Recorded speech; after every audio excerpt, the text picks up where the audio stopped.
অবৈধ অভিবাসী থেকে শুরু করে ছোট্ট কমিউনিস্ট হিসেবে আখ্যা দেওয়া জোহরান মামদানির নিউ ইয়র্কের মেয়র হওয়া ঠেকাতে এমন কিছু নেই যা করেননি মার্কিন প্রেসিডেন্ট ডোনাল্ড ট্রাম্প।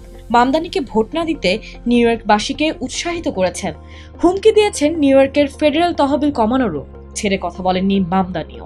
মেয়র হয়ে ট্রাম্পকে আওয়াজ বাড়ানোর কথা বলে মজা নিয়েছেন। তবে সেই উত্তেজনা এবার কমার ইঙ্গিত মিলছে। 21 নভেম্বর মুখোমুখি হতে যাচ্ছেন ট্রাম্প মামদানি। আগামী 1 জানুয়ারি মেয়র হিসেবে আনুষ্ঠানিক শপথ নেবেন মামদানি। এরপর তাকে মাঠে নামতে হবে নির্বাচনী প্রতিশ্রুতি পূরণে, যেখানে মামদানির জন্য বড় দুশ্চিন্তার কারণ ট্রাম্পের ফেডারেল তহবিল কাটার হুমকি। এমন পরিস্থিতিতে তাই ট্রাম্পের সঙ্গে দ্বন্দ্ব মেটাতে এগিয়ে এসেছেন মামদানি। এতে সাড়া দিয়েছেন ট্রাম্পও। মামদানির সঙ্গে বৈঠকে বসতে সম্মতি জানিয়েছেন তিনি।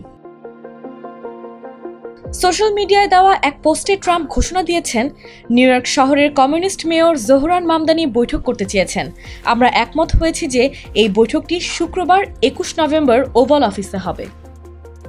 ট্রাম্পের সঙ্গে বৈঠকের বিষয়টি নিশ্চিত করে আলোচনার বিষয়বস্তু নিয়ে মামদানির মুখপাত্র ডোরা পেকেক বলেন, প্রথা অনুযায়ী নবনির্বাচিত মেয়র হোয়াইট হাউসে প্রেসিডেন্টের সঙ্গে বৈঠকের পরিকল্পনা করছেন। বৈঠকে জননিরাপত্তা, অর্থনৈতিক নিরাপত্তা, নাগরিকদের সাশ্রয়ী জীবনযাপনের বিষয় নিয়ে আলোচনা হবে। বৈঠকের বিষয় নিশ্চিত করেছেন মামদানি নিজেও। ট্রাম্পের সঙ্গে বৈঠকের কারণ সম্পর্কে মামদানি বলেন, নিউ ইয়র্কবাসীকে আমি যে প্রতিশ্রুতি দিয়েছি তা পূরণ করার জন্য আমার দল এই পদক্ষেপ নিয়েছে। প্রতিশ্রুতি পূরণের জন্য আমি যে কোনো ব্যক্তির সঙ্গে বৈঠক করতে প্রস্তুত। তবে শর্ত হলো তা 85 লাখ মানুষের কল্যাণে হতে হবে, যারা এই শহরকে নিজেদের বাড়ি মনে করেন আর যুক্তরাষ্ট্রের সবচেয়ে ব্যয়বহুল শহরে জীবনযাপন করতে সংগ্রাম করছেন।